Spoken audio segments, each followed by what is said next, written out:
Hello, my name is Yatharth and I'm an embedded systems development student, and I have Mr. Allan with me, and we'll share some experiences of his life with the companies he used to work and the college he's now teaching at. So my first question for you is, what kind of problem you dealt with the company? Like, what kind of problems did you face while working for the company, challenges or opportunities that you had? I think one of the things when you work in industry, Yes. the challenges are our industry is constantly changing, so you're always having to learn more, try to make sure that you stay ahead of the learning Please. curve, basically. Our industry, technology, Oh, my no, specific area no, with no, software, no, is no. lifelong learning, as you've heard me probably say Yeah. even in class. Have to- You don't yeah. just learn it and leave it alone. So that's one of the Yeah, I think challenges. so. You're constantly either having to Thank you, attend training or read about stuff, watch things on the internet, and constantly try to learn stuff. Other problems, it's often kind of related to the same thing, time management. And I think that's true of any career, but in our industry, they always want things done yesterday.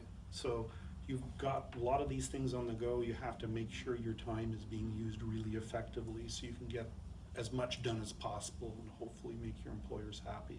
My main job at that time, I was senior software developer, but over the 28 years I was at that job, I worked in many roles from support and so on. I guess really that plays into the next thing. You got to be flexible. You can't just say, that's not my job, Mom. You know what I mean? Some people like to say, you have to make sure you know what you're doing. And like, as you mentioned, like in companies, they expect you to do the work yesterday. So how did that affect you, like being a family guy and a software engineer, that you have to do all the work really quick? So does that affect your personal life and professional life? Does they intercept each other? The companies I worked for were nice about that. They wouldn't drop these demands on you unrealistically. My home life, or my personal life and my personal interests, I had time for both. Some companies nowadays will push a little more. You might hear of stories of some big companies 60 hours a week or more.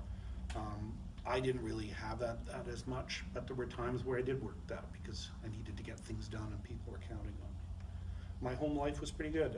Like, you know what I mean? I used to be into mountain biking, a lot of different things, martial arts. I had time for all of that. I didn't feel it was ever being stolen from me. With other things that you expect from us, other than our education and technical skills, what are the other skills that we have to have, well, to get a job or to excel at that job?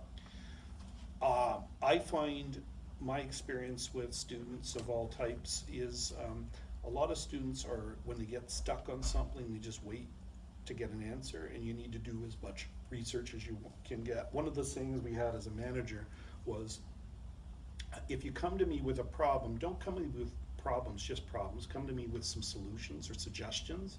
And yes, because I've got experience, I might be able to say, well, I don't think that'll work. But do some of the thinking yourself. And I find we try to reinforce that in students through this program, but I still find in any fresh from school student, that's one of the things we have to work on, trying to raise their ability to just get started on things themselves and come up with some answers and solutions. Did I answer the question? It was the right answer. I got the point. Okay, so thank you very much for your time, sir. And it was nice talking to you. And it was Thank you. I It was hope a we pleasure. learned a lot. Thank you very much. You're welcome.